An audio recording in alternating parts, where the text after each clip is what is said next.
So welcome back everyone. कैसे हैं आप सभी लोग और आई होप आप सभी बिल्कुल बढ़िया होंगे। और जैसा कि आपका एग्ज़ाम बहुत पास आ रहा है और हमें भी वीडियो अपलोड करने की जल्दी है ताकि आपकी प्रैक्टिस जो है बहुत अच्छे से हो जाए। तो आज भी आपकी 5 वीडियो रिलीज़ हो जाएंगी और उसके बाद हमारा काम ख़त्म, फिर रह जाएगा सिर्फ आपका काम पढ़ने का। और फिर किस तरीके से एग्ज़ाम देते हैं वो आप पे डिपेंड करता है। ठीक है, हम अपनी तरफ से फ्री हो जाएंगे और इसी के साथ बिना टाइम वेस्ट किए अपने पहले क्वेश्चन की तरफ चलते हैं, जिसमें कि हमें गिवन है a soft drink manufacturer wants to fabricate cylindrical cans for its product. The can is to have a volume of 343.75 cubic centimeter. If R is the radius for can to require at least amount of material, then 8 pi r square by 275 is equal to। तो हमसे इसकी value पूछी है और जब R जो है हमें मिनिमम रखना है। तो वॉल्यूम ऑफ सिलेंडर क्या होता है, पाई आर स्क्वायर एच। तो ये वैल्यू हमें दे रखी है 343.75 सेंटीमीटर क्यूब। ठीक है, और एरिया क्या होता है 2 pi R H plus 2 pi R square. ठीक है, मैं क्या करता हूँ इसको ए मान लेता हूँ। ठीक है, बार बार मेरे को ये वैल्यू ना लिखनी पड़े, तो मैं इसको लिखूंगा 2 पाई आर और एच की वैल्यू क्या लिखूंगा ए बाय पाई आर स्क्वायर। कहाँ से, यहाँ वॉल्यूम वाले से। ठीक है, प्लस 2 पाई आर स्क्वायर। ठीक है, अब मैं इसमें से इसको और इसको कट कर सकता हूँ, पाई और पाई कट हो सकते हैं, तो ये आ गया 2a by R plus 2 pi R square. ठीक है, तो अब मैं क्या करता हूँ D A by D R को जीरो करके देख लेता हूँ, D A by D R zero करके देख लेता हूँ। यहाँ से जो तुम्हारी वैल्यू आएगी आर की वो आ जाएगी R cube is equal to A by 2 pi. ठीक है, तो जब यहाँ से अब इसको तुम कैलकुलेटर से फाइंड कर सकते हो और जो हमसे पूछा है उसमें वैल्यू पुट करके और आंसर मैच कर लेना। ठीक है, ए की वैल्यू तुम्हें पता है, पाई की वैल्यू 3.14 और इजीली आप आर की वैल्यू निकाल पाएंगे। और इसी के साथ हम चलते हैं आज के सेकंड क्वेश्चन की तरफ। तो ये हम आ गए हैं आज के सेकंड क्वेश्चन की तरफ। यहाँ पे हमें क्या रखा है, the differential equation of all parabola with axis parallel to the axis of Y is. तो अगर मैं वर्टेक्स मान लेता हूं h, k है। ठीक है, तो मैं ऐसे पैराबोला की इक्वेशन क्या लिख सकता हूं, एस एक्स माइनस एच का whole square plus is equal to 4a y minus K. ठीक है, यही इक्वेशन होगी, कोऑर्डिनेट आपने पढ़ी होगी। ठीक है, तो आपको पता होगा।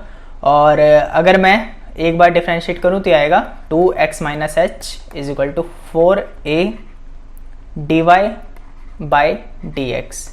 ठीक है, और अगर मैं y डबल डैश निकालूंगा तो आ जाएगा तुम्हारा 2/4a और अगर मैं y ट्रिपल डैश निकालूंगा तो आ जाएगा 0। यहाँ पे जो 3 कांस्टेंट है इसलिए मैं 3 बार डिफरेंशिएशन कर सकता हूँ और तीसरी बार डिफरेंशिएशन पे वैल्यू डायरेक्टली आ जा रही है 0, तो वही जो है हमारा आंसर हो जाएगा। ठीक है, इसी के साथ हम चलते हैं आज के अगले क्वेश्चन की तरफ। तो ये हम आ गए आज के तीसरे क्वेश्चन की तरफ। यहाँ पे हमें क्या क्या रखा, a stone is dropped into a cute lake and waves moves in a circle eight A speed of 3.5 centimetre पर second. At the instant when the radius of the circular wave is 7.5 centimeter, how fast is the enclosed area increasing? तो हमें ये जो 3.5 centimetre पर second है ये क्या दे रखा है, dr बाई डी टी। तो dr बाई डी टी की हमें वैल्यू दे रखी है 3.5 सेंटीमीटर पर सेकेंड और हमसे पूछा क्या है एरिया किस रेट से इंक्रीज हो रहा है। तो d by D T of pi R square circle का यही होता है। ठीक है, तो वो हो जाएगा 2 pi R D R by D T. हमसे किस इंस्टेंट पे पूछा है, 7.5 सेंटीमीटर जब उसकी रेडियस है, तो 2 टाइम्स पाई टाइम्स 7.5 और D R by D T की वैल्यू हमें गिवन है 3.5 और यही हमारा आंसर हो जाएगा which is 52.5 pi centimetre square पर सेकेंड। ठीक है, and that's the correct answer of this question. और इसी के साथ हम चलते हैं आज के अगले क्वेश्चन की तरफ।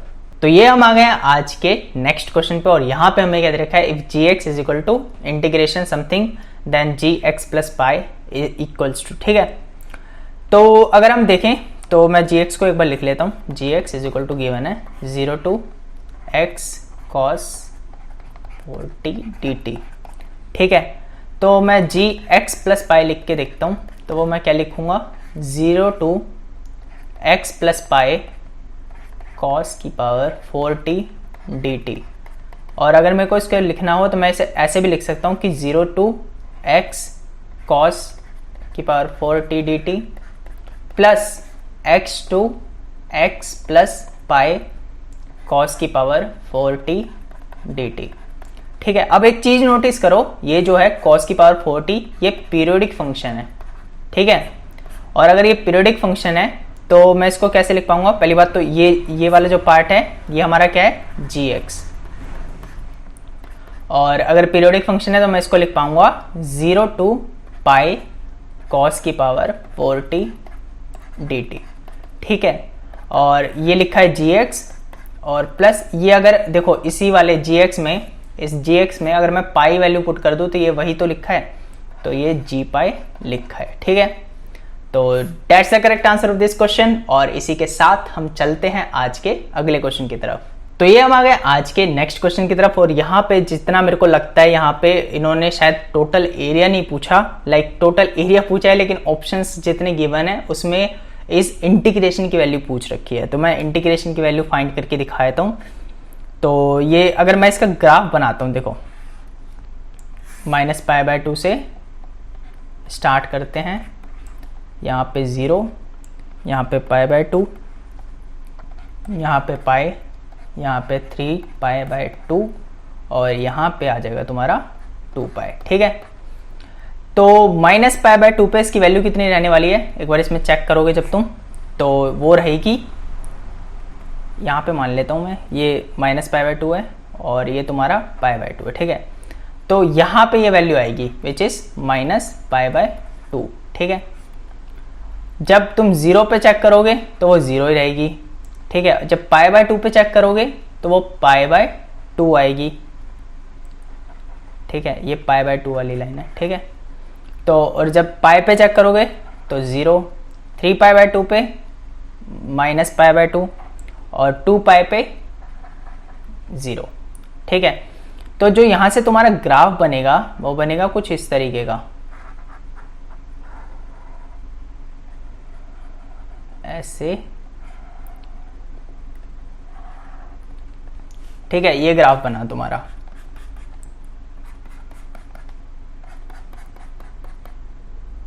तो अगर इंटीग्रेशन की हमें वैल्यू फाइंड करनी है तो ये वाला एरिया और ये वाला एरिया तो कैंसिल आउट हो जाएगा, ठीक है। और जो ये वाला तुम्हारा एरिया है वो तुम्हारा आंसर हो जाएगा। वो कितना गिवन, वो कितना आ रहा है,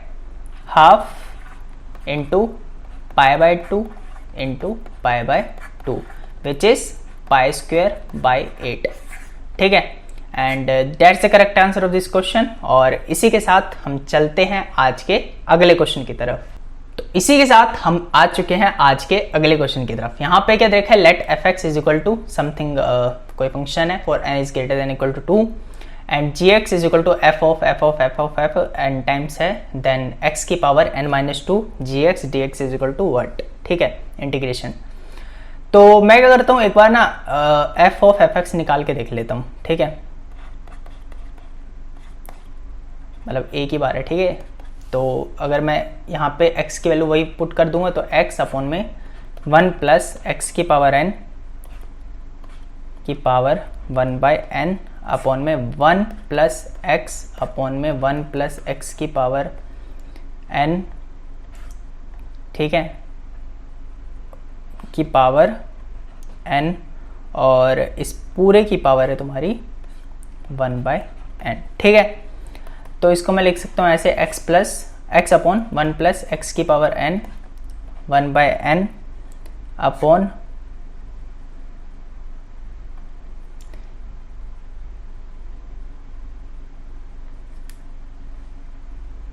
तो अपॉन ये आ जाएगा तुम्हारा 1 प्लस x की पावर n अपॉन में 1 प्लस x की पावर n और इसकी पावर दे रखी है 1/n, ठीक है। तो अगर हम चेक करें तो ये डिनोमिनेटर कट हो जाएंगे और ये आ जाएगा तुम्हारा x अपॉन में 1 प्लस 2x की पावर n और इस पूरे की पावर 1/n आ जाएगा। ठीक है, अब ऐसे जब तुम तीसरी बार इसका f ऑफ fx निकालोगे तो यहाँ पे ये जहाँ पे 2 आया ना इस बार, वहाँ पे 3 आ जाएगा।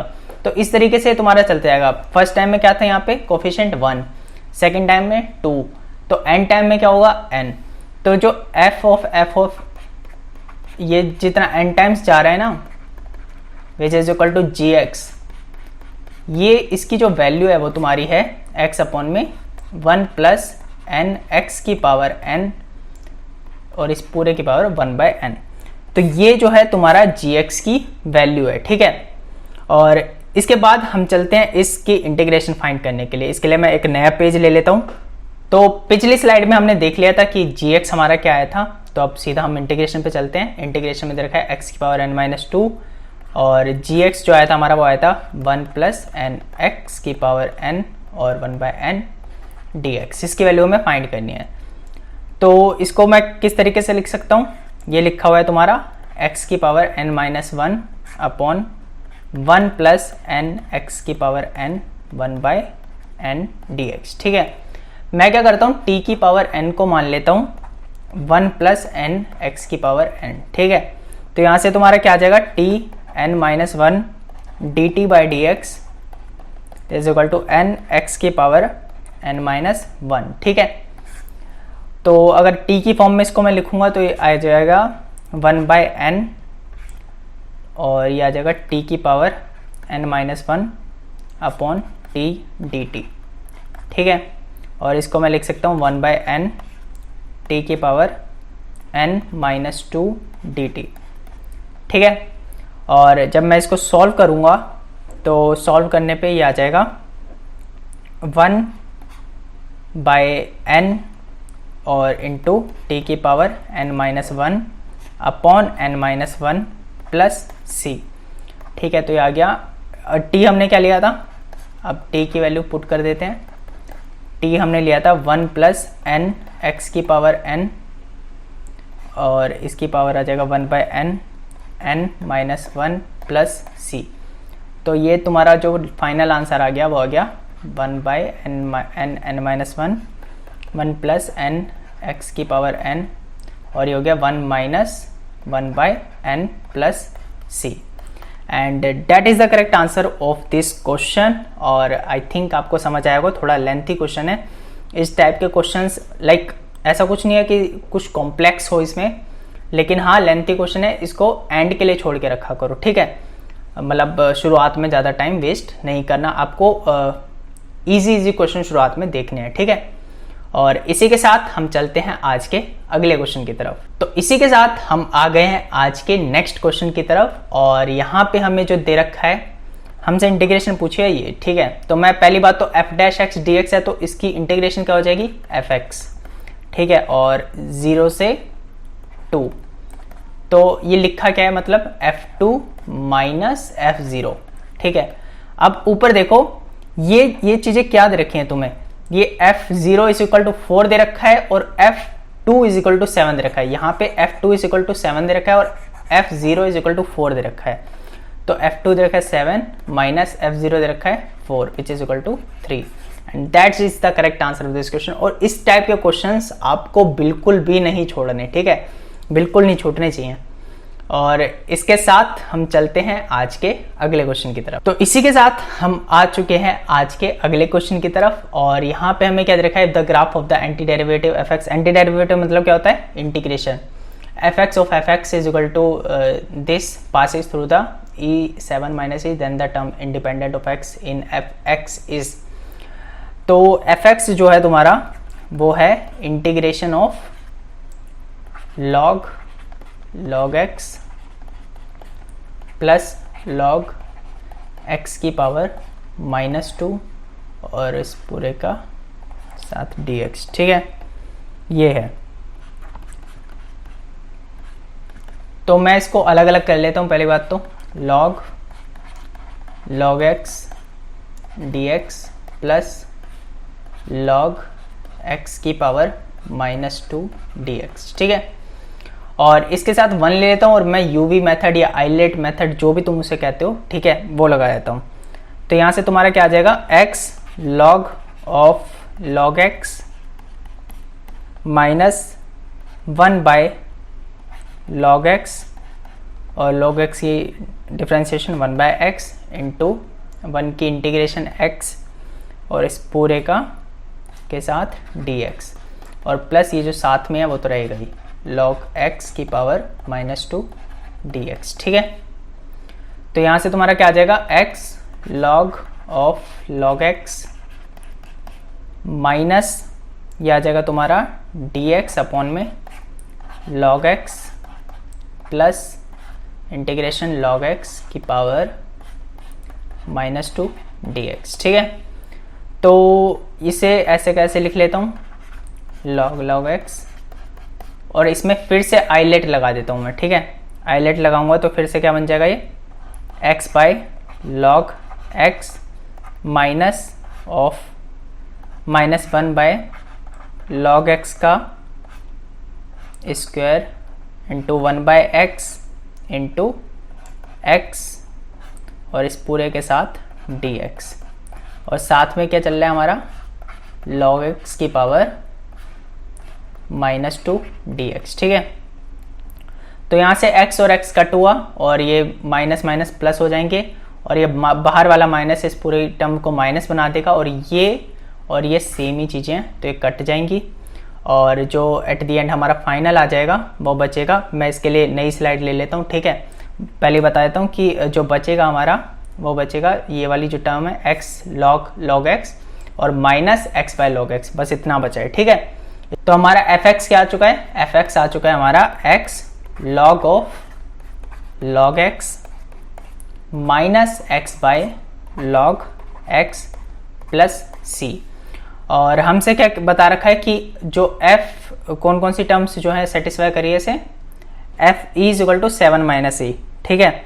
तो 7 minus e is equal to x log e क्या हो जाएगा, 1 minus e by 1 plus c, ठीक है। तो यहाँ से c की वैल्यू कितनी आ जाएगी, 7, क्योंकि log 1 क्या होता है, 0, तो एक कट हो जाएगा, 0 आ जाएगा, ठीक है। और e कट हो जाएंगे तो c की वैल्यू आ जाएगी 7, और यही हमसे पूछा है कि कांस्टेंट की वैल्यू क्या है fx में, तो एक कांस्टेंट यही है 7, ठीक है। इसी के साथ हम चलते हैं आज के अगले क्वेश्चन की तरफ। तो इसी के साथ हम आ गए हैं आज के अगले क्वेश्चन की तरफ, और यहाँ पे क्या कह रखा है, polynomial p is positive for x is greater then 0। तो कोई पॉलिनोमियल है जो x इज ग्रेटर देन 0 के लिए हमेशा पॉजिटिव आता है, ठीक है, कैसा भी हो पॉजिटिव है बस।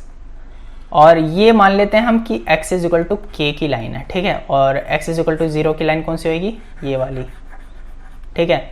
तो हमें देखा है ये एरिया की वैल्यू, तो ये क्या है, ये px dx 0 to k is equal to k square k plus 3 upon 3 जो है हमें वैल्यू रखी है।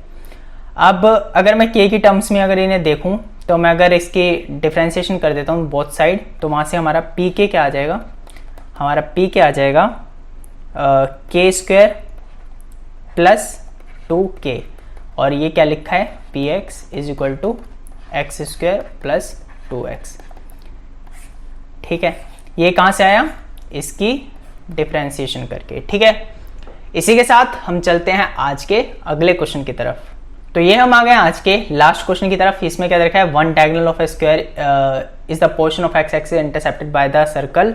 देखो एक्स एक्सिस इंटरसेप्टेड कहाँ से आता है, जब y इक्वल टू 0 होता है, ठीक है। पहली बात तो मैं इसको सिंप्लीफाई करके दिखाता हूँ। ये सर्कल है क्या, x माइनस 2 का whole square plus y plus 3 का होल स्क्वायर इक्वल टू 25, ये सर्कल है, ठीक है।